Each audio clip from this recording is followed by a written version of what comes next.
चाहते हो कि सीएस एग्जीक्यूटिव एग्जाम को आपको क्लियर ही करना है, तो बस आपको पढ़ाई करने से काम नहीं चलेगा। बहुत बहुत बहुत ज़रूरी है कि अगर आप इसकी राइटिंग प्रैक्टिस भी करेंगे तो कैसे एक आंसर लिखा जाता है ये सीखना बहुत ज़रूरी है। होता क्या है, बच्चे ना बस पढ़ते रहते उन्हें ऐसा लगता है भैया मॉड्यूल बस घोट लो। ऐसे काम नहीं चलेगा जब तक आप उस आंसर को रिटर्न वे में नहीं ट्राई करोगे। तो प्लीज़ अगर आप जानना चाहते हैं कि एक आंसर कैसे लिखा जाता है, आप हमारे ऐप में इसे आसानी से देख सकते हैं। जाएंगे। चलो अपन देख रहे थे general procedure of obligation for obligation of patent, मतलब एक पेटेंट फाइल करने के लिए सबसे पहले क्या करना है हमको, एप्लीकेशन फाइल करनी है। फिर क्या करना है बच्चे, 18 मंथ्स बाद आपका पेटेंट एप्लीकेशन पब्लिश होगा बाय द कंट्रोलर। ठीक है, उसके बाद बच्चे क्या आपको ऑप्शन मिलता है, जब पब्लिश हो जाता है मतलब पब्लिक को पता चल गया है कि ऐसा कोई इन्वेंशन मार्केट में आया है, उसके बाद ऑप्शन क्या आता है पब्लिक के लिए, ऑपोजिशन। इसको हम कहते हैं pre grant opposition. Pre grant opposition इसलिए कहते हैं कि अभी तक पेटेंट आपको मिला नहीं है, उससे पहले चाहो तो जाके क्या कर लो, अपोज कर लो, ऑब्जेक्शन रेज कर लो। उसके बाद क्या आता है, वो तो बैठा रहता है कंट्रोलर, कुछ करता तो है नहीं, हमें उसको जाके हिलाना पड़ेगा कि भैया हमारा क्या कर दो, एग्जामिनेशन कर दो। तो हमें उससे रिक्वेस्ट करनी पड़ेगी कि हमारी क्या कर दो, एग्जामिनेशन। अब आप और वेरिफिकेशन कर लो कि क्या मार्केट में ऐसा कोई ऑलरेडी एग्जिस्टिंग इन्वेंशन तो नहीं है, हाँ हमारा इन्वेंशन यूनिक है।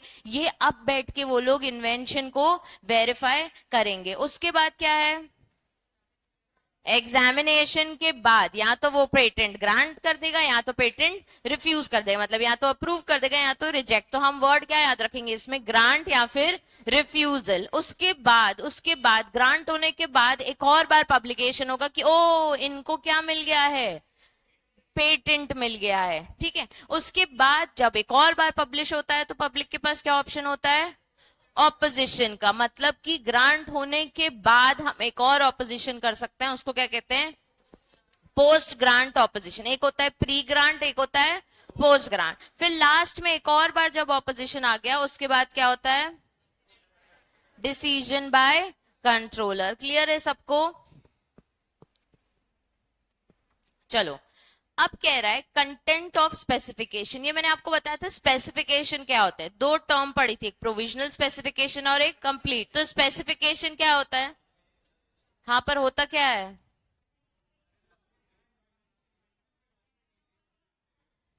बोलो, मैंने याद कराया था। नहीं, मेरे को हिंदी नहीं चाहिए।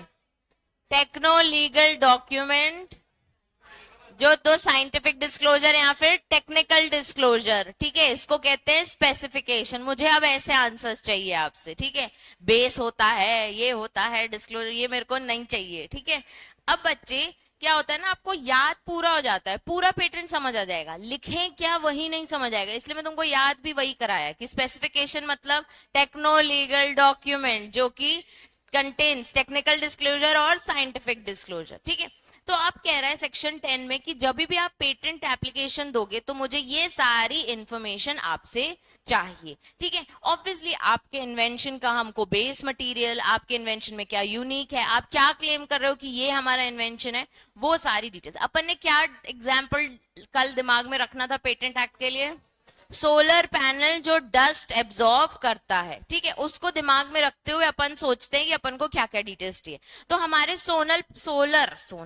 हमारे सोलर पैनल के हमको कंप्लीट स्पेसिफिकेशन देना। ईशान, पहला वाला स्पेसिफिकेशन क्या है, particularly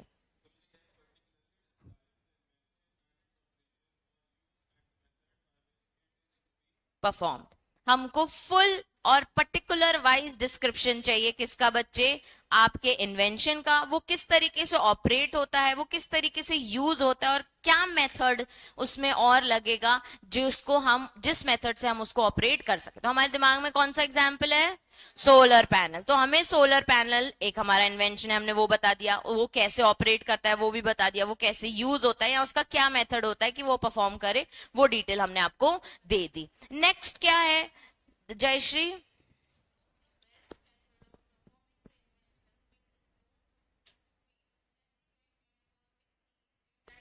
to protection.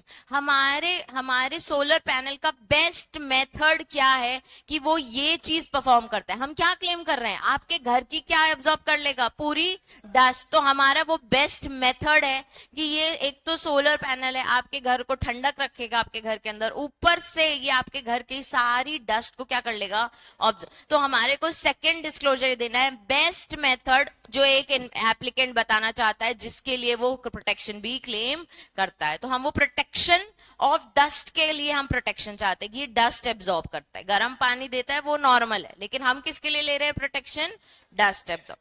Third point क्या है अनुकृति,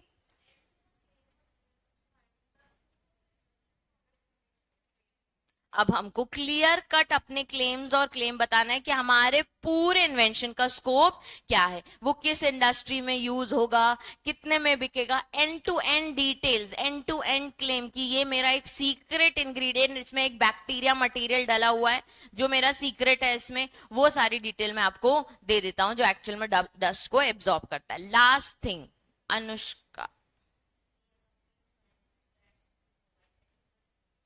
अब ऑब्वियसली उसमें हमने ऐसी कौन सी टेक्नोलॉजी लगाई है जिससे डस्ट एब्जॉर्ब हो रही है, तो हमको वो चीज भी उनको बतानी पड़ेगी। क्लियर हो गया। चलो, 4 चीजें जो हमको कंप्लीट स्पेसिफिकेशन में देनी है। पहली वाली क्या थी, ईशान ने पढ़ी थी, याद करो, full and particular method describe, मतलब डिस्क्राइब करना है हमको अपने इन्वेंशन को, उसके ऑपरेशन को, उसका यूज और उसका मेथड। सेकेंड वाला जयश्री ने पढ़ा था बेस्ट मेथड जिसमें हम प्रोटेक्शन क्लेम कर रहे हैं। थर्ड वाला अनुकृति ने पढ़ा था एंड टू एंड क्लेम बताना है हमको, ठीक है, और स्कोप क्या है, ठीक है। और लास्ट वाला अनुष्का ने पढ़ा था टेक्निकल इंफॉर्मेशन हमको दे दो। अगेन पहला वाला फुल इन्वेंशन डिस्क्राइब करो, उसके ऑपरेशन, यूज और मेथड। दूसरा वाला बच्चे बेस्ट मेथड और प्रोटेक्शन क्या कर रहे हैं। थर्ड वाला बच्चे end to end claim and scope. और लास्ट वाला टेक्निकल इंफॉर्मेशन दे दो। याद हो गया क्या इंफॉर्मेशन देनी होती है। चलो, however the controller may amend the abstract for providing the better information to the third parties if the applicant mentioned biological material in the specification which may not be described in such a way as specified in clause A or B। मतलब कि आपके product में कोई ना कोई bio material invention use हो रहा है, बायो मटीरियल जैसे माइक्रो ऑर्गेनिजम्स, जेनेटिक कोई मटीरियल यूज हो रहा है, तो इसका भी आपको फुल इंफॉर्मेशन देनी है, पर आप चाहते हो ये पब्लिकली अवेलेबल ना हो, थर्ड पार्टी को ये नहीं बताओ कि हमने, क्योंकि हमारा इन्वेंशन है, हमें 60 साल तक, भैया 20 साल तक हमको इसमें प्रोटेक्शन चाहिए, कोई और इसे यूज ना करे, हर बार हमसे खरीदे और हम ही इसके मैन्युफैक्चर बनेंगे। हम नहीं चाहते मार्केट में कोई ये चीज बनाए, ठीक है। तो अब इस चीज के लिए हम आपको बोल सकते हैं, रिक्वेस्ट कर सकते हैं कि ये वाली इंफॉर्मेशन किसी और को नहीं होनी चाहिए। और आपको पता है हर इन्वेंशन के क्या आपको डिटेल्स मिलते हैं क्या, नहीं। 2 ही टाइप के पब्लिकेशन होते हैं, मतलब कब कब ऐसा एक टॉपिक है कि कब कब पब्लिकेशन नहीं होता है, जब हम बोल देते हैं सीक्रेट डायरेक्शंस, मतलब कि हमारी बातें कहीं और नहीं जाएं, तब डिस्क्लोजर हम नहीं करते हैं इतना, हम बस बताते हैं कि एक नया इन्वेंशन आया, इन्वेंशन की कंप्लीट स्पेसिफिकेशन हम डिस्क्लोज नहीं करते हैं। क्लियर है सबको।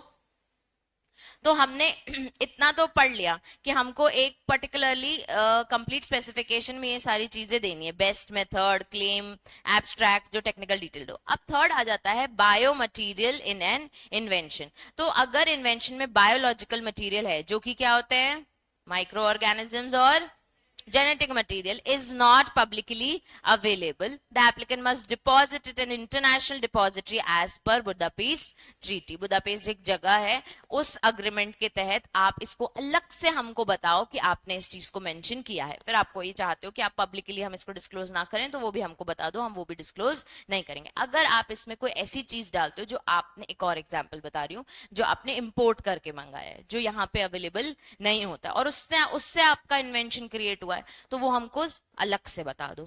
मेन 4 चीजें आपको याद हो गई जो इन चारों ने पढ़ी, ठीक है।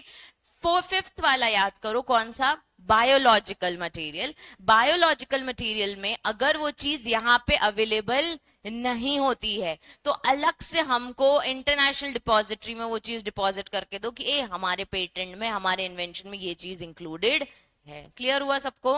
अब इसके बाद ये कौन सा पॉइंट हो गया, 5th, अब इसमें कह रहा है applicant must mention details like obviously हम अपने गुब्बारे का नाम, उसका address, deposit date and application सारी डिटेल देंगे. The material should be available only after the patent is filed in India. जब आपकी एप्लीकेशन फाइल हो जाएगी फिर पब्लिकली इसको हम अवेलेबल करेंगे, तब तक हम इसको पब्लिकली अवेलेबल नहीं करेंगे. The source and location of biological material. अब एक काम करो, जहां पे आपका ये वाला पॉइंट है, हाउएवर को ऐसे मार्क करो, हाउएवर ऐसे मार्क करो. अब यहां नीचे लाइन जगह है, बस यहां पे एक एरो बनाओ, ऐसे एक एरो जो आपके हाउएवर से रिलेटेड है. ठीक है, अब लिखो biological material, biological material dash, मैं ना शॉर्ट में लिखवा रही हूं आपको. ठीक है, बायोलॉजिकल मटेरियल लिखा.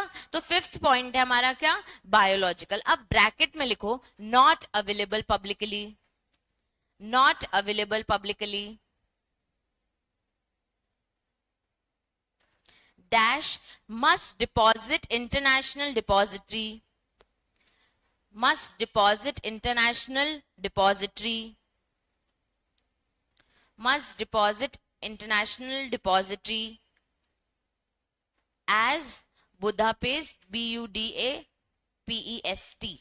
Budapest Treaty, as Budapest BUDAPEST और ट्रीटी.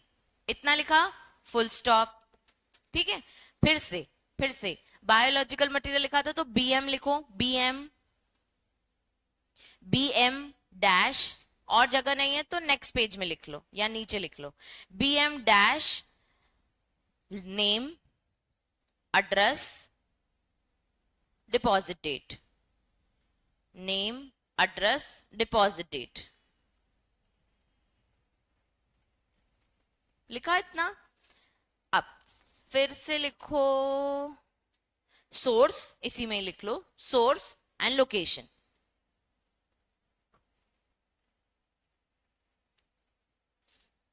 सोर्स एंड लोकेशन, बस एक पॉइंट और लिख लो, इसको फुल स्टॉप कर दो. It will be available only in India, it will be available only, only लिखना, it will be available only after patent is filed in India, after patent is filed in India.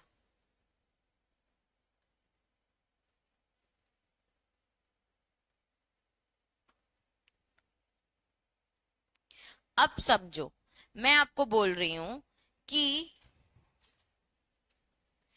यहां पे आपने 4 points याद किए, ऊपर A B C D, अब नीचे फिर से दिया हुआ है ए बी सी डी. ठीक है, ये है बायोलॉजिकल मटेरियल की डिटेल्स. मैंने साइड में जैसे आपको लिखवा दिया material, characteristics, access to the material और ज्योग्राफिकल ओरिजिन, ये अब इसके नीचे लिखो. समझ आ रहा है? बोल रहा है हाउएवर आपके पेटेंट में अगर बायोलॉजिकल मटेरियल है तो उसको बताने के लिए आप इंटरनेशनल डिपॉजिटरी कर दो. इंटरनेशनल डिपॉजिटरी कैसे करोगे? बुदापेस्ट ट्रीटी जैसे. जब बुदापेस्ट ट्रीटी जैसे इंटरनेशनल डिपॉजिटरी करोगे तो हमको उस डिपॉजिटरी का नाम, हमको उस डिपॉजिट का डेट ऑफ डिपॉजिट, हमको उसका बायोलॉजिकल मटेरियल का सोर्स और लोकेशन भी बता दो. क्लियर है? ये होने के बाद वो कह रहा है कि application shall be completed by depositing the material in the international depository. हमने पढ़ लिया, तो हमको डिपॉजिट मटेरियल की डिटेल्स, अवेलेबल कैरेक्टरिस्टिक्स, मटेरियल और सोर्स एंड ज्योग्राफिकल ओरिजिन, ये आपको मैंने लिखवा दिया है. चाहो तो मेरे जैसे मार्क करके साइड में ऐसे लिख सकते हो, material, characteristics, access to material और geographical origin of biological material.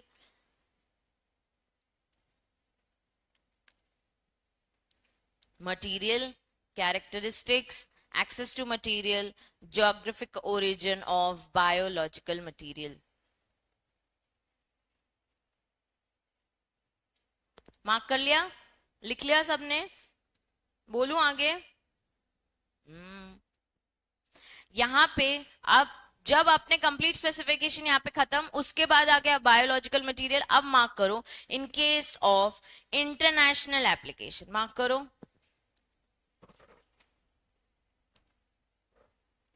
क्या लिखा है? In case of international application designated India, उसका हमको क्या क्या देना है बच्चे? Title, description, drawing, abstract, claims, file with the application shall be taken as the complete application. Specification मतलब कंप्लीट स्पेसिफिकेशन आ गए, ठीक है, याद हो गया सबको? अब नेक्स्ट पैराग्राफ शाश्वत पढ़ पाएगा? पढ़।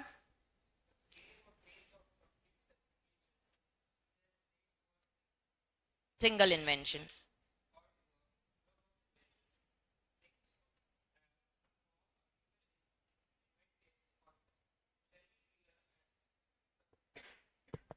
मतलब accurate and shall be fairly based disclose in the application. अब हमको आपसे क्या चाहिए? तुम जो क्लेम कर रहे हो, तुम क्लेम क्या कर रहे हो? हमारा सोलर पैनल क्या कर लेगा? डस्ट एब्जॉर्ब कर ले।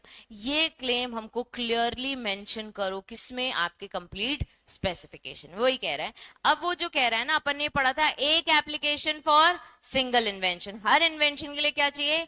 एक अलग अलग एप्लीकेशन होनी चाहिए, यानी सिंगल इन्वेंशन के लिए सिंगल।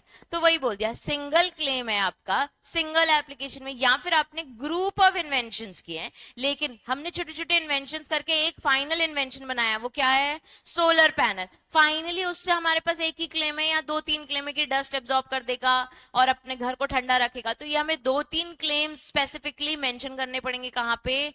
कंप्लीट स्पेसिफिकेशन में। जो भी आपका डिस्क्लोजर होता है वो एकदम क्लियर होना चाहिए, सक्सेंट होना चाहिए, यानी एक्यूरेट होना चाहिए, और फेयरली होना चाहिए कि भैया हमने सब चीज क्या कर दिया है? डिस्क्लोज कर दी है। क्लियर है? अब एनी काइंड ऑफ कृति पढ़ना यहां से।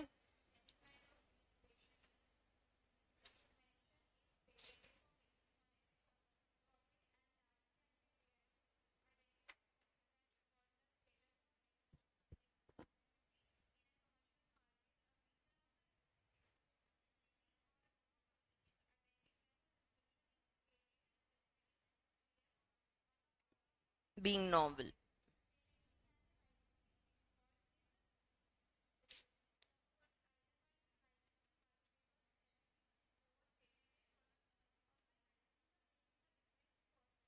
बस रुक जा।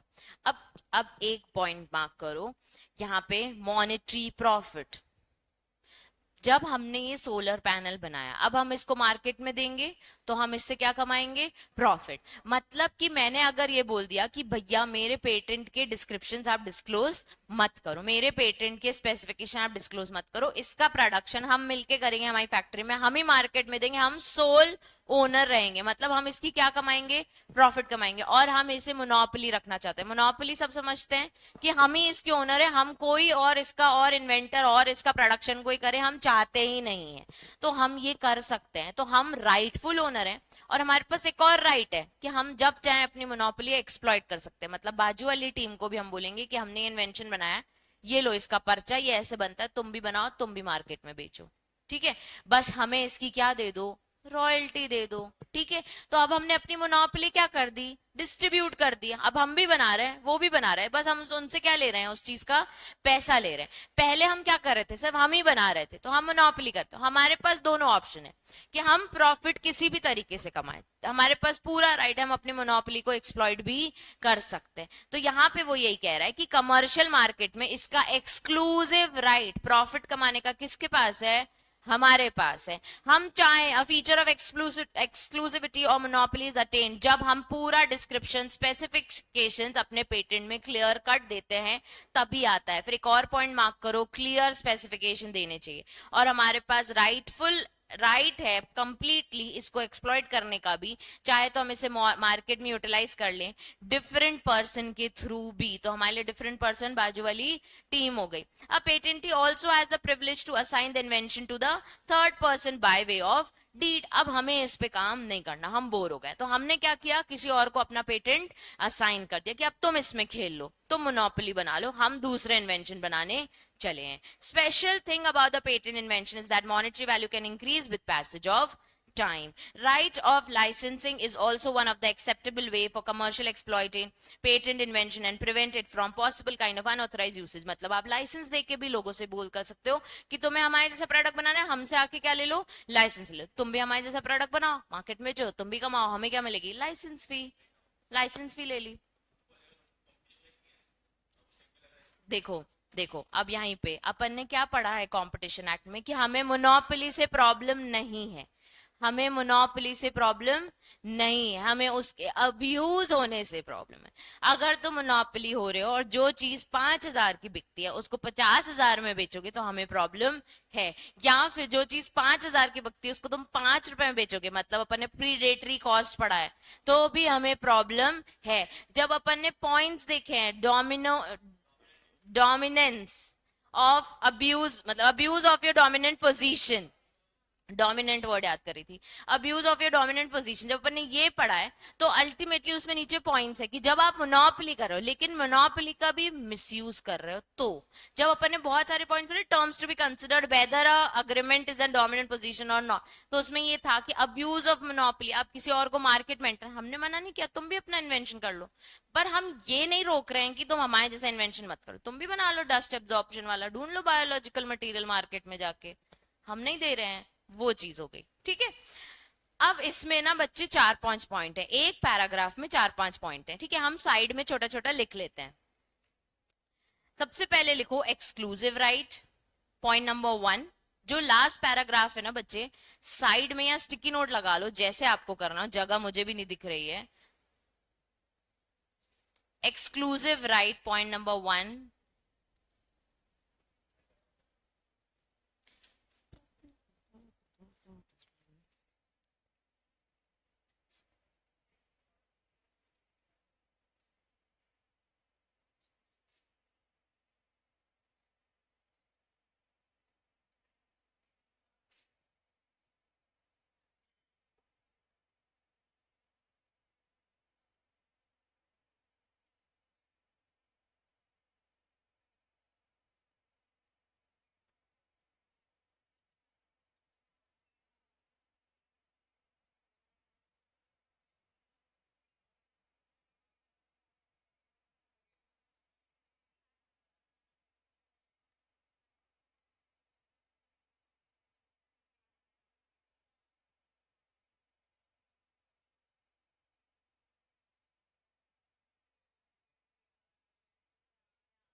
बना लिया? पहला लिखो exclusive right,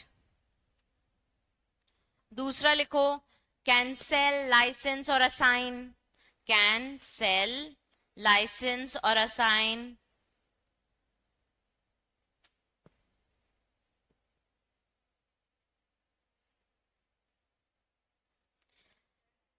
can, can sell, हाँ कैंसिल मत लिख देना, सेल बेच सकता है, सेल सेल, डिक चिक हो गया तेरे साथ। कैन सेल कॉमा लाइसेंस और असाइन, समझ गए? थर्ड पॉइंट लिखो can increase the value over time, can increase the value over time. सुबह सुबह गर्म पानी नहीं, आज मेरी सिंगिंग प्रैक्टिस नहीं हुई है ना, रियाज नहीं हुआ।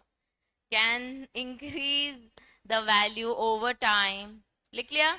और लास्ट पॉइंट लिखो कि licensing helps in, licensing helps in earning money, earning money while preventing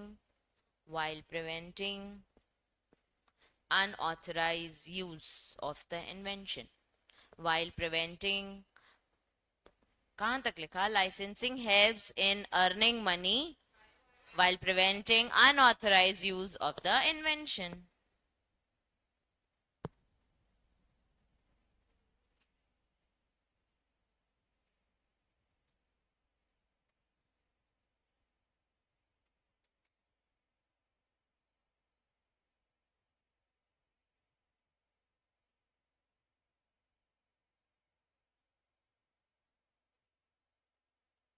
लिख लिया?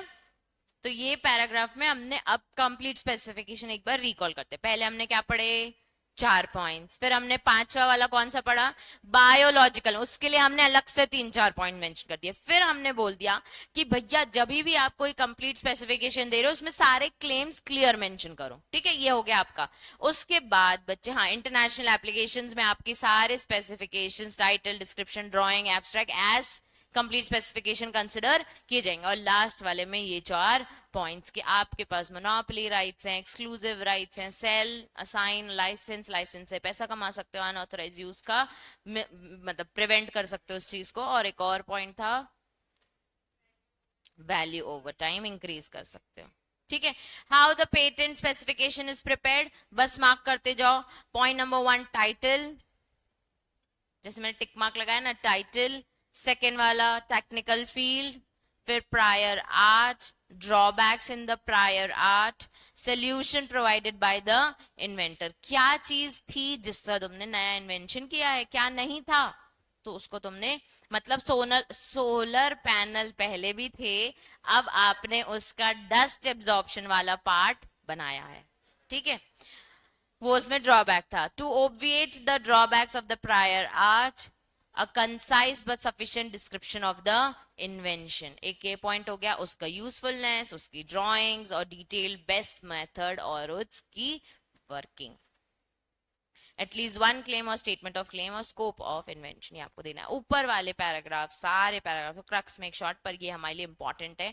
क्यों? क्योंकि बच्चे वो जब भी ऐसा क्वेश्चन पूछते तो वो एक्सपेक्ट करते कि आप ऐसा लिख के दोगे। इसके नीचे तुमने जो ऊपर याद किया है वो तुम लिख लो, लेकिन अगर उसने क्वेश्चन ऐसा दे दिया, how a patent specification is prepared, तो फिर ये देना पड़ेगा। What are the complete specification, तो फिर ये देना पड़ेगा, ठीक है। पब्लिकेशन ऑफ एप्लीकेशन, अपन ने फर्स्ट पॉइंट पढ़ा था कि सबसे पहले आपको क्या देनी है, एप्लीकेशन, वो याद रखना, ये वाली टेबल, ये, ठीक है। अब ये याद रखना, ये हमने पढ़ लिया, एप्लीकेशन पेटेंट हमने फाइल कर दी। अब हमारे पेटेंट का क्या होगा, कितने महीने के बाद होगा, 18 मंथ्स, ठीक है। अब यहाँ पे लिख लो डैश करके 18 मंथ्स या आफ्टर 18 मंथ्स।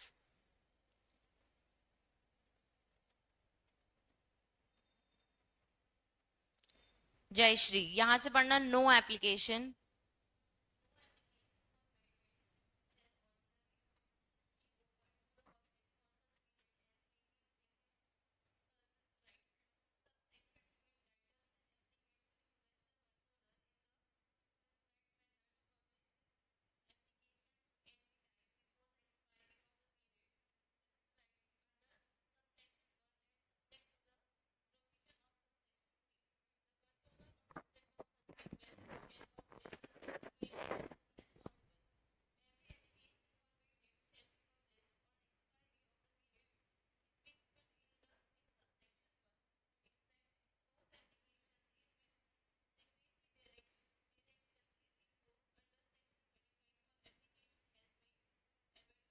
अबेंडेंड और application has been withdrawn 3 months. अब देखो, ये एज प्रिस्क्राइब तो हमको पता है, इनको बोलो ये सब मत बताए, हमको मालूम है क्या पीरियड है वो, 18 महीने। इन्होंने तुमको झोल करने के लिए एज प्रिस्क्राइब्ड एज प्रिस्क्राइब्ड लिख दिया, क्योंकि ये 18 महीने कहाँ लिखा हुआ है, रूल्स में लिखा हुआ है, इसीलिए उन लोग यहाँ पे लिख रहे हैं एज प्रिस्क्राइब, तो कंफ्यूज होने की जरूरत नहीं है। देखो, वो कह रहा है सबसे पहले, no application for patent shall be ordinary open, मतलब हम यूं ही पब्लिश नहीं करेंगे एप्लीकेशन।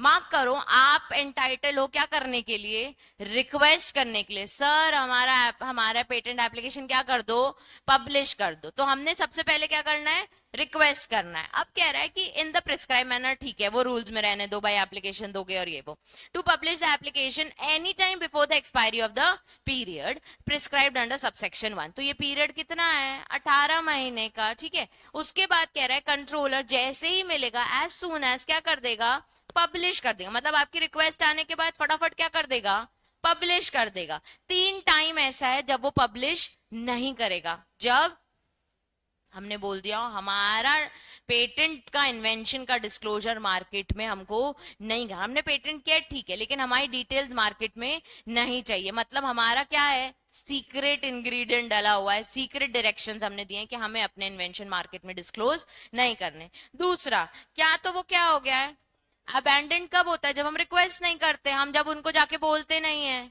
तब अबैंडेंड हो जाता है। प्रोविजनल स्पेसिफिकेशन के लिए आपको 1 साल का टाइम मिला, तभी भी अबैंडन्ड हो गया। कंप्लीट स्पेसिफिकेशन के बाद आपने उसको रिक्वेस्ट नहीं की पब्लिश कर दो, तभी भी थोड़ा टाइम बाद क्या हो जाएगा, अबैंडन्ड हो जाएगा। और या फिर आपने अपनी खुद की एप्लीकेशन क्या कर ली, विड्रॉ कर ली 3 months from the period prior, मतलब 18 महीने के होने के पहले ही आपने क्या कर लिया, उसको विड्रॉ कर लिया, तो वो पब्लिश भी क्यों करेगा। समझ आ रहा है, विड्रॉ करना मतलब हमको आगे पेटेंट कंटिन्यू नहीं करना है। नेक्स्ट इशिका पढ़ना, पब्लिकेशन।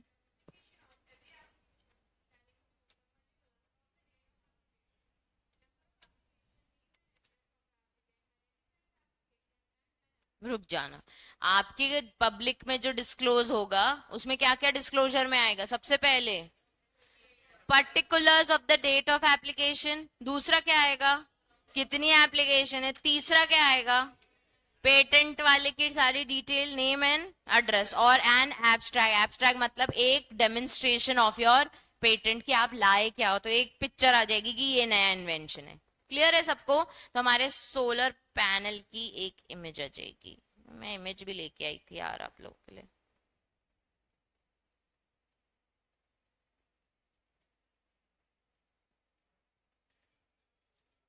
नॉडी तो नहीं है यार। हाँ,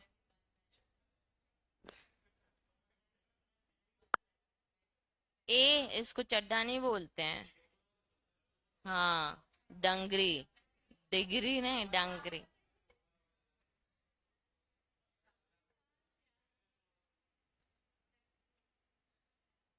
चलो, अपन ने ये पढ़ लिया कि पब्लिश्ड एप्लीकेशन में क्या आ जाएगा, date, number, applicant and abstract. अगर आपके उसमें बायोलॉजिकल मटेरियल है तो एक और चीज क्या डिस्क्लोज होगी, डिपॉजिटरी इंस्टीट्यूशन।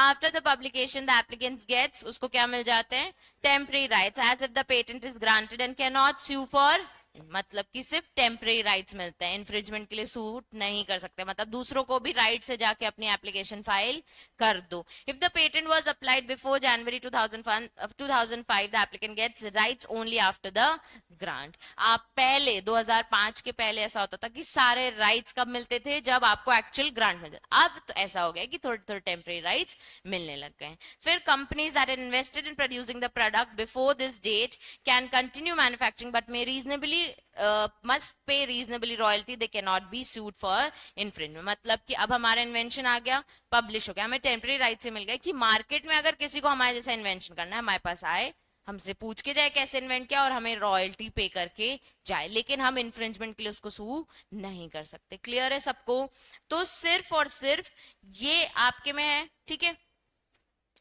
आप यहाँ पे बायोलॉजिकल मटेरियल भी मार्क कर लो,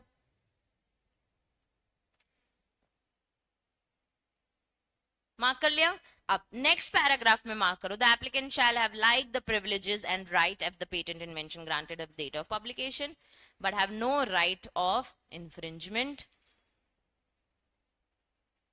और ये 2005 वाली लाइन भी मार्क कर लो कि मैन्युफैक्चरर आके ले सकते हैं लेकिन इन्फ्रिंजमेंट के अगेंस्ट हम सू फाइल नहीं कर सकते। आपको मैं लिखवा दूं क्या इसको, कि इतने में समझ आ गया है, पक्का।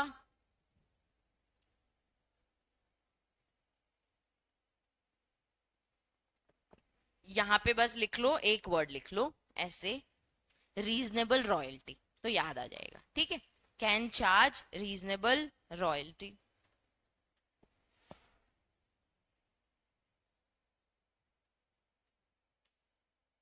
थोड़ा सा है ना स्लो चैप्टर, छोटी छोटी छोटी छोटी चीजें हैं, इसीलिए बोल रही हूँ कि मेरे साथ पढ़ लो, मेरे को मालूम है ना तुम लोगों को क्या पसंद आएगा क्या नहीं।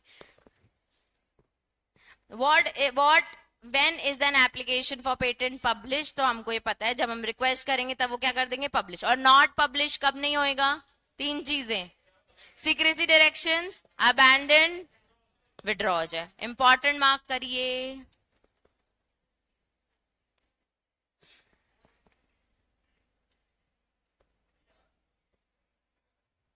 क्या बोल रही है ये, तू उसको मत, बहुत तेरे को वो छेड़ती है ये, बहुत छेड़ती है वेदांत को ये। मैंने बहुत नोटिस किया है कि वेदांत बहुत छेड़ती है ये। पहले आगे बैठती थी। तो ठीक है ना, उसके माइंड में क्वेश्चंस नहीं आ सकते क्या? यार लेकिन you can not say like this to anybody. Student, मेरा यही लगता है वो। चलो, अब हमने पब्लिकेशन करवा लिया, ठीक है। तू छेड़ सकती है, बस मैं बोल रही तू बहुत छेड़ती है।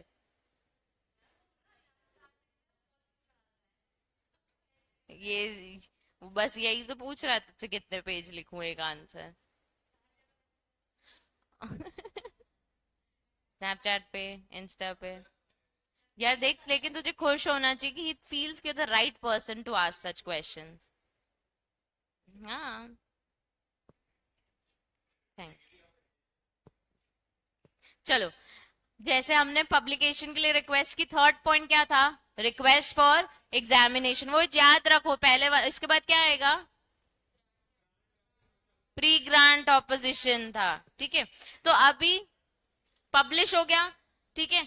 पब्लिश हो गया था तो आता है प्री ग्रांट ऑपोजिशन। ये इन्होंने हमको अभी नहीं बताया, हमको इन्होंने सीधे क्या बता दिया, क्योंकि वो ऑपोजिशन एक साथ समझाएंगे, प्री और पोस्ट दोनों एक साथ समझाएंगे, ठीक है। इसलिए उन्होंने यहाँ पे सीधे एक सेक्शन दे दिया एग्जामिनेशन का। बच्चे हमने ये पढ़ लिया, पिंक लाइन दिख रही है, ये भी पढ़ लिया। अब हम ये सेक्शन 25 में पढ़ेंगे। अभी हम क्या पढ़ रहे हैं? रिक्वेस्ट फॉर एग्जामिनेशन, ठीक है। चलो, रिक्वेस्ट फॉर एग्जामिनेशन में सिर्फ इतना, कब वो एग्जामिन करेगा? जब हम रिक्वेस्ट करेंगे। तो पहली लाइन बस मार्क कर लो कि shall be examined unless the applicant and interested person makes a request in the prescribed period, in the prescribed form. उसके बाद एक और, इन केस एप्लीकेंट और any other interest does not make the request और within the specified period the applicant shall be treated as withdrawn. तो एक point ये mark करो, does not make a request, तो हमने आपके एप्लीकेशन को क्या ट्रा कर लिया कि आपने विड्रॉ कर लिया। उसके बाद however the applicant at any time filing the applicant but before the grant of the patent withdraw the application making the request. मतलब वो एक और लाइन ऐड कर रहा है, भैया हमने आपको पब्लिश कर दिया, अब आपको विड्रॉ करना है आप कर लो। ग्रांट होने से पहले आपको अपनी एप्लीकेशन विड्रॉ करनी है तो आप कर लो। उसके बाद कह रहा है and in case of secrecy direction has been issued under section 35 जो हम पढ़ेंगे, request for examination may be paid within the prescribe period from the date of revocation of secrecy direction. आपने बोल दिया सर हमारी details मत disclose करना, हम इसको रिवोक नहीं कर रहे हैं, तो उस पीरियड में, जब तक आपको रिवोकेशन का टाइम पीरियड नहीं है, जब तक आपका, ऐसे समझो आज मैंने एप्लीकेशन फाइल की, ठीक है, 18 महीने तक पब्लिश नहीं हुई, तो 18 महीने बाद क्या हो गई? पब्लिश हो गई। अब इसके बाद प्री ग्रांट पोस्ट ग्रांट आ गया, प्री ग्रांट ऑपोजिशन आ गया। अब हमारे पास टाइम है एग्जामिनेशन का रिक्वेस्ट करने के लिए। एग्जामिनेशन रिक्वेस्ट करने के लिए हमारे पास प्रिस्क्राइब पीरियड है, ठीक है। प्रिस्क्राइब पीरियड है, वो पीरियड अभी हमको नहीं बताया, उन्होंने रूल्स में लिखा हुआ। ये प्रिस्क्राइब पीरियड में आप उससे रिक्वेस्ट क्या कर लो कि हमारा पेटेंट का क्या कर दो? एग्जामिनेशन। एग्जामिनेशन हो गया तो ठीक, नहीं बोला आपने इस प्रिस्क्राइब पीरियड में, तो हम क्या मान लेंगे? विड्रॉ, कि आपने क्या कर लिया है? विड्रॉ कर लिया। और अगर आपका सीक्रेट डायरेक्शन है, मतलब आपने जब पेटेंट एप्लीकेशन फाइल की थी तभी बोल दिया था हमारा क्या है? सीक्रेट डायरेक्शन, तो सीक्रेट डायरेक्शन ही कंटिन्यू रहेगा अनलेस आप उसको रिवोक नहीं कर लेते, ठीक है। तो हमें रिवोक नहीं करना, तब तक आप उसको सीक्रेट डायरेक्शन में ही कंटिन्यू रखो। क्लियर है सबको? ऐसा ही एक और है एग्जामिनेशन ऑफ एप्लीकेशन। मतलब आपने यहाँ क्या किया? रिक्वेस्ट किया, अब डिपार्टमेंट क्या करेगा? इस चीज को एग्जामिन करेगा। तो सेक्शन 12 में बोल रहा है जैसे ही रिक्वेस्ट आएगी वैसे ही वो क्या चालू कर देगा? किसका मैसेज आ रहा? भूमिका का?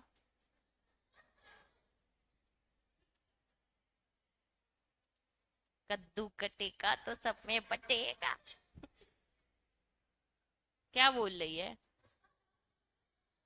पैर ठीक है? ब्रेकफास्ट खाया है? सुबह तो यही बात होती है भाई, तुम्हें एक्सपीरियंस है क्या? सैड। चलो, application and specification other document shall be refer to the earliest, controller को हम कंट्रोलर मार्क करिए, to an examiner, controller examiner को देगा, for making a report to him in respect of the following matter. Shashwat, पहला matter पढ़ना, audio चालू कर दे वो भी सुन लेगी। पहला मैटर पढ़ना,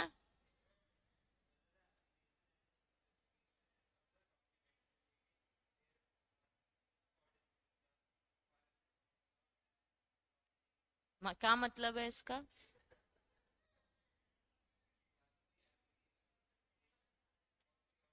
हम्म। क्या पढ़ क्या रहे हैं हम? क्या पढ़ रहे हैं बेटे? तेरे को तो मैं पढ़ा के ही रहूंगी। क्या पढ़ रहे हैं? क्या है ये एग्जामिनेशन ऑफ एप्लीकेशन? जल्दी सबका टाइम वेस्ट हो रहा है। और इससे पहले क्या पढ़ रहे थे? हाँ, तो वो होता क्या है उसमें? गाना याद आ रहा है मेरे को। कॉपीराइट हो जाएगा ना?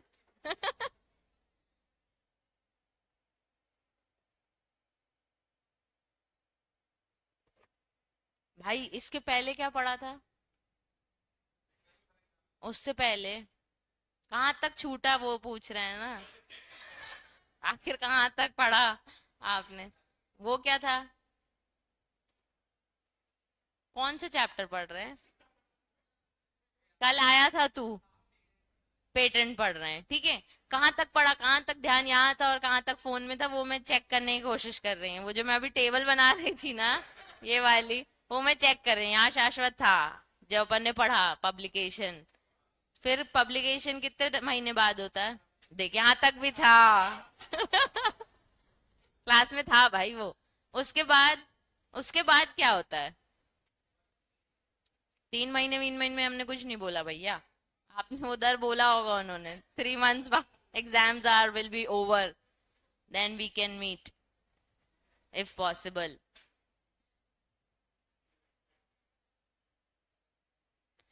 हाँ, 3 महीने बोला था भाई, सही बोल रहे हैं। हाँ। कहाँ ध्यान है? क्यों नहीं है ध्यान? वैसे ही अपन इतने दिनों बाद आए हैं, कम से कम 40 मार्क्स ही ले आएंगे 4 चैप्टर पढ़ के, 6 चैप्टर। देखो, अपन देख रहे हैं कि डिपार्टमेंट हमारी एप्लीकेशन एग्जामिन कर रहा है। एग्जामिन करने का पहला पॉइंट उसने पढ़ा कि पहली वो क्या चीज एग्जामिन करेगा कि भैया इनकी application as per acts, as per rules, as per law के प्रोविजंस है कि नहीं है। नेक्स्ट पॉइंट पढ़ना शाश्वत।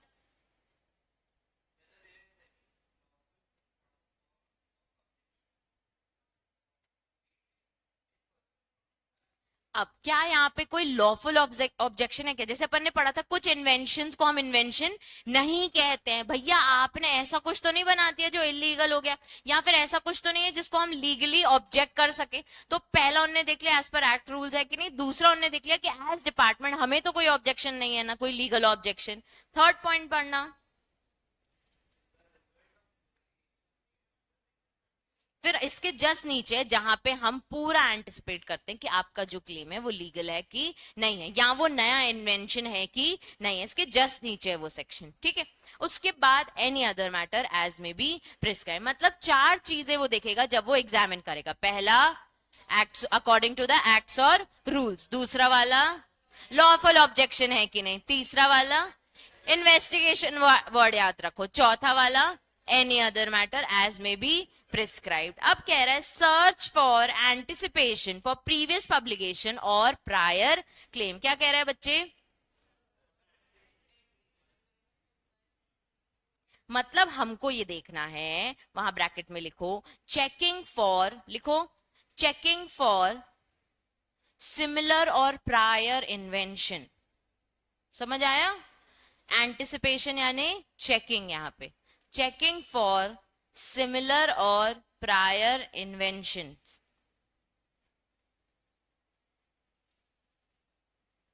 लिख लिया? Examiner searches to see if the invention has been publish before or already claimed. ऐसा तो नहीं किसी और ने भी डस्ट एब्जॉर्प्शन मशीन के लिए आके क्लेम किया हो। If the invention was publicly available the patent में नॉट बी ग्रांटेड। ऑलरेडी किसी का होगा तो हमें ग्रांट नहीं मिलेगा। If the specification is amended new version is examined again. और अगर हम नई चीज उसमें और इंक्लूड करके आगे जो मार्केट में ऑलरेडी चीज नहीं थी तो फिर से वो एग्जामिन करने लगेंगे। क्लियर है सबको? उसके बाद एग्जामिनर की क्या आ जाएगी? रिपोर्ट और कंट्रोलर का व्यू। तो if the examiner finds issues the controller controller informs the applicant and give a chance to make the corrections, the applicant हम क्या कर देंगे, उसे modify कर देंगे और फिर clear cut explanations भी दे देंगे. फिर कंट्रोलर की पार है कि वो चाहे तो हमें रिफ्यूज कर सकता है या फिर हमें बोल सकता है अपनी एप्लीकेशन क्या कर लो, अमेंड कर लो. अब ये एक छोटे छोटे सेक्शन ने अलग से स्पेसिफाई किए हैं, ठीक है, कि भैया उसके पास ये पार भी है कि तुम्हारा कभी भी पेटेंट को क्या कर देगा, रिफ्यूज कर देगा. तो if the application does not make the legal requirement, वो क्या कर देगा, रिफ्यूज कर देगा, या फिर आपको बोल देगा भैया इसको इसमें ना ये सारे चेंजेस आप कर दीजिए. फिर changing the application date, applicant हम चाहे तो बोल सकते हैं भैया कि हमें ना पोस्ट डेटेड एप्लीकेशन कर दो. The new date cannot be more than 6 months from the original filing date. क्या होता है ना, हमने जैसे प्रोविजनल दिया तो अब हमें कोई और डेट चाहिए कि हमारी प्रोविजनल डेट से मत मानो, हमारी कौन सी डेट से मानो, कंप्लीट. जबकि अपन ने पढ़ा है कि कंप्लीट स्पेसिफिकेशन आने के बाद भी हम ओरिजिनल डेट तब मानेंगे जब तुमने पहली बार, तुम चाहो तो इसको 6 महीने और डिले भी करवा सकते हो. फिर address prior claiming, addressing prior claims, अगर किसी और ने भी another patent already claims a similar invention, तो फिर कंट्रोलर क्या करेगा, रिजेक्ट कर देगा एप्लीकेशन जब तक आप प्रूफ नहीं कर देते कि ये पहले से किसी और का नहीं बनाया हुआ है. आज द एप्लीकेंट मॉडिफाई या फिर उसमें रेफरेंस ऐड कर दो. इसका मतलब क्या होता है, जैसे हमने एक सोलर पैनल बनाया, ठीक है, अब ऑलरेडी सीएस प्रोफेशनल हमसे बड़े हैं ना, उन्होंने ऑलरेडी ये चीज फाइल कर रखी थी. अब वो झगड़ने लग गए, हमारा है, हमारा इन्वेंशन है, हमारा इन्वेंशन है. तो हमें यहाँ पे बोला जाएगा, और वो लोग अच्छे होते हैं ना, बड़े होते चले जाते हैं फिर तो वो लोग मान लेते कि चलो ठीक है तुम ये इन्वेंशन ले लो. तो हमारे इन्वेंशन में जहां हम सोलर पैनल का नाम लिखेंगे, हम उनके पेटेंट का नंबर मेंशन कर देंगे कि हमने वहां से रेफरेंस उठाया है. क्लियर है? ये अभी एक और इसका बड़ा सा टॉपिक आएगा कि हमें उनके पेटेंट का क्या करना पड़ेगा, रेफरेंस नंबर देना पड़ेगा. फिर जब उनका एक्चुअल में कैंसिल हो जाता है तभी हम रेफरेंस नंबर हटा देते हैं, तब हमारा प्रायर पे आ जाता है. नहीं, कुछ नहीं, कुछ भी नहीं, बस हमको मार्केट में बताना होता है कि हमने जो बनाया है वो वहां के रेफरेंस से ही आया है. ठीक है, अब एक काम करो, आप एग्जामिनेशन तो याद हो गया आपको, यहां से आप फोटो ले लीजिए.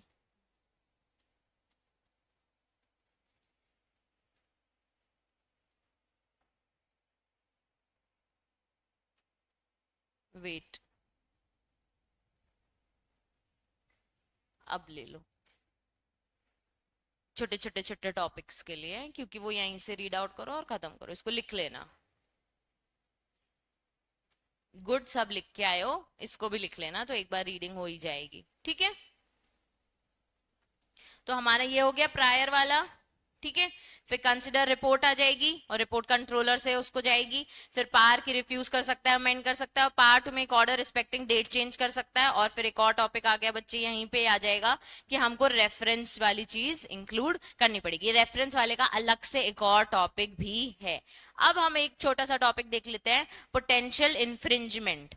क्या देख लेते हैं, ये क्या होता है इन्फ्रिंजमेंट, तुम्ही ने मुझे बताया था, वॉयलेशन करना. वेरी गुड, किसी के राइट में जाके क्या करना, उंगली करने को भी इन्फ्रिंजमेंट कहते हैं. ठीक है, उसके पास पेटेंट है, फिर भी हम क्या लगे, एक और वैसा का वैसा पेटेंट बनाने में और जाके फिर उसको मार्केट में बेचने में, बिना एप्लीकेशन फाइल किए. हमने क्या किया, गुब्बारे के नाम से ही, मतलब अपना एक था सीएस प्रोफेशनल क्या किया, गुब्बारे नाम से एक ब्रांड बनाया, सेम हमारे जैसे, सेम एक मैन्युफैक्चरिंग यूनिट सेट की, सेम सोलर पैनल बनाने लग गए. तो वो हमारे पेटेंट का क्या कर रहे हैं, इन्फ्रिंजमेंट कर रहे हैं. ठीक है, हमने उनको पेटेंट राइट दिया नहीं, हमने लाइसेंस दिया नहीं, हमसे आके उन्होंने कोई परमिशन ली नहीं, कुछ उनने पेटेंट एप्लीकेशन फाइल की नहीं, बस क्या करना चालू कर दिया, सेल करना चालू कर दिया और यूज करना चालू कर दिया, हमारा ब्रांड नेम भी यूज कर लिया. तो ये क्या कर रहे हैं, इन्फ्रिंज कर रहे हैं. ठीक है, पोटेंशियल इन्फ्रिंजमेंट क्या है, is the violation of exclusive right of the patent holder. हमारे पास एक्सक्लूसिव राइट यही था कि हम इसके मोनोपोली हैं,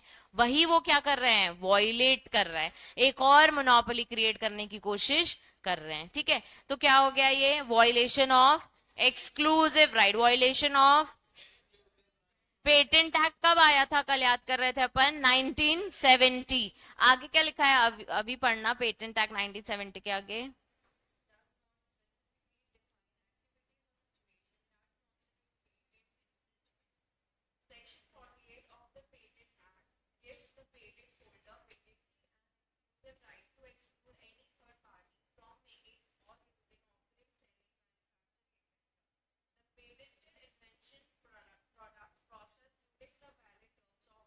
रुक जाना एक सेकेंड।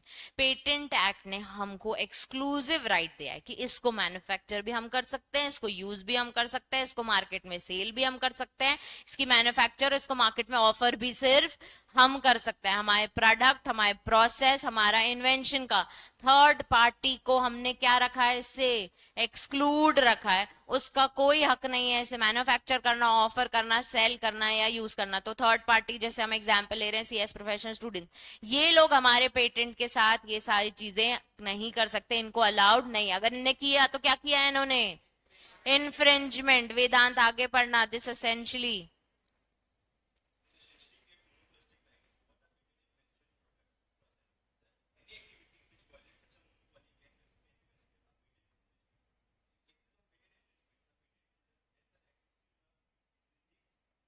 पार्टी,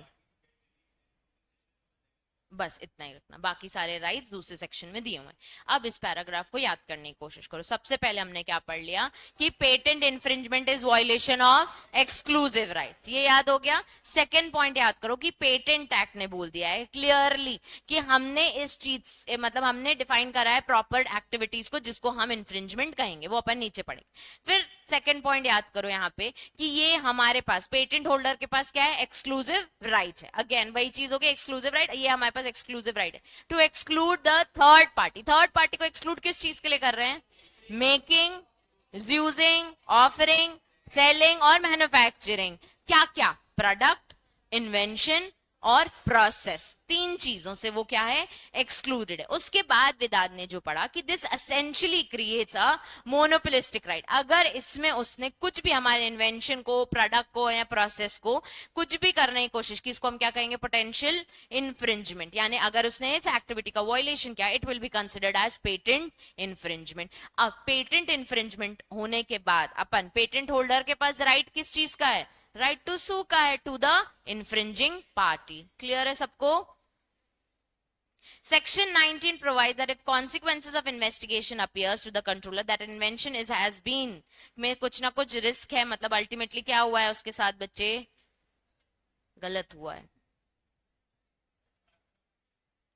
देखो यहां से पढ़ो, investigation of invention. If the controller finds a new patent application might infringe an existing patent, they can, सबसे पहले वो क्या करा देंगे, रेफरेंस, कि भैया तुम अपने पेटेंट में ओल्ड वाले, मतलब सीएस प्रोफेशनल वालों को बोलेंगे ये गुब्बारे का क्या लगा दो, रेफरेंस लगा दो, ठीक है, to the existing patent in the application as a public notice. इसको ऐसे समझो कि हमारा एक पेटेंट था गुब्बारे नाम से, ठीक है, सीएस प्रोफेशनल की टीम आई, वो नया पेटेंट सेम प्रोडक्ट में लेने जा रही है, तो उसने क्या कर दिया, अभी न्यू एप्लीकेशन फाइल किया। हमारे पास तो पेटेंट आ गया है ना, तो जब इसने हमने इस पे क्या किया, ऑब्जेक्शन उठाया, ये हमारा क्या कर रहे हैं, इन्फ्रिंज कर रहे हैं, हमारे राइट्स को इन्फ्रिंज कर रहे हैं, तो हमने मतलब कंट्रोलर ने इनको बोला अपनी एप्लीकेशन में गुब्बारे का क्या डाल दो, रेफरेंस नंबर। क्लियर है सबको?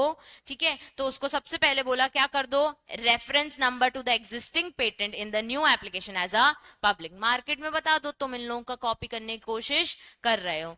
आज the applicant to prove that the previous patent is invalid. इनको क्या बोलेंगे कि प्रूव करो कि हम कौन है, इनवैलिड है, गुब्बारों का पेटेंट वैलिड नहीं है। वो तो हमने पहले सोच रखा था, इन्होंने जानबूझ के हमारी सोच को नया बना के पेटेंट करवा लिया है, बाकी इनका पेटेंट क्या है, इनवैलिड है। या फिर हम उसको बोल देंगे भैया तू एक काम कर, क्या कर दे, अपनी एप्लीकेशन को मॉडिफाई कर दे ताकि तू इन्फ्रिंजमेंट से बच सके। इन्वेस्टिगेशन होते टाइम कंट्रोलर जो न्यू एप्लीकेशन है जो इन्फ्रिंज करने की कोशिश करे उसको तीन बातें बोलेंगी। पहली वाली, एड अ रेफरेंस। क्या बोलेगी, एड अ रेफरेंस। किसका रेफरेंस डालना है आपको, एग्जिस्टिंग एप्लीकेशन का, ठीक है। दूसरा पॉइंट क्या बोलेगी, प्रूव करो कि जो ओल्डर पेटेंट होल्डर्स है, मतलब गुब्बारे वाले क्या है, इनवैलिड है। प्रूव क्या कर दो, क्या है वो, इनवैलिड है। और थर्ड पॉइंट क्या बोल देगा, मॉडिफाई कर दे, इन्फ्रिंजमेंट से बच जा। अब एक और टॉपिक होगा रिमूविंग द रेफरेंस। मैंने आपको बताया ना बच्चे कि हमको अगर कुछ भी ऐसा मिलता है, देखो इसमें आपके में बनाया हुआ है कि कैसे रेफरेंस को इंक्लूड करते हैं। देखो ये पेटेंट नंबर इंक्लूड कर देंगे, तो गुब्बारे वालों का हम क्या इंक्लूड कर देंगे, पेटेंट नंबर, ठीक है। उसके बाद कह रहा है कि after the reference to another patent has been inserted in the complete specification the other patent is revoked or otherwise ceasing in force. मतलब हमने क्या कर लिया अपनी एप्लीकेशन, रिवोक कर लिया है, या फिर हमने कुछ ना कुछ अमेंड कर दिया है, डिलीट कर दिया है, या फिर आप प्रोसीडिंग्स में पता चल रहा है कि रेलेवेंट क्लेम इनवैलिड है और उसने इन्फ्रिंज करने की कोशिश नहीं की है, तो फिर उसको रेफरेंस रिमूव करने का मौका मिल जाएगा। एक काम करो, वहां पे लिखो सबसे पहले पॉइंट में, अच्छा इसकी हेडिंग लिखो रिमूविंग द रेफरेंस, इधर पे पेटेंट नंबर के नीचे यहां पे लिखो डैश करके रिमूविंग द रेफरेंस, लिखो रिमूविंग द रेफरेंस, ठीक है। अब उसके नीचे लिखो older patent is no longer valid, older patent is no longer valid, older उसी के जस्ट नीचे लिखना older patent is no longer valid. Point number 1, अब वो जो 3 पॉइंट्स लिखे हैं ना, older patent is no longer valid, नीचे पॉइंट्स लिखे हैं ना, उसमें फर्स्ट पॉइंट में लिखो older patent is revoked, older patent first point है ना उसमें, कीर्ति वहां क्यों नहीं लिख रही, जगह नहीं है तो क्यों नहीं लिख रही, ओल्डर पेटेंट इज रिवोक्ड यानी कैंसिल्ड, ठीक है। फिर इसके नीचे लिखो relevant claim is removed, relevant claim is remove, मतलब हम जो क्लेम कर रहे थे ना इन्फ्रिंज कर रहे हैं, इन्फ्रिंज कर रहे हैं, वो हमने क्या कर दिया है अब रिमूव कर दिया है। और फिर लास्ट पॉइंट कोर्ट ने डिक्लेयर कर दिया new invention is not infringing the older patent, new invention is not infringing the older patent.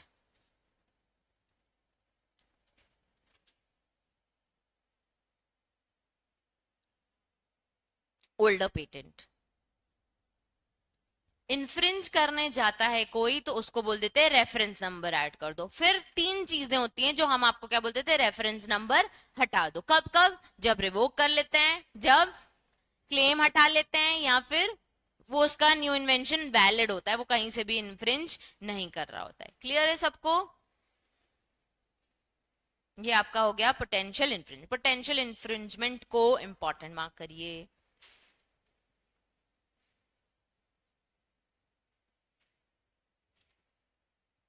अब सब्सटीट्यूशन ऑफ एप्लीकेशन और time for putting the application in order for grant हम कल से देखेंगे, अभी क्लास है ना आप लोगों की एक और।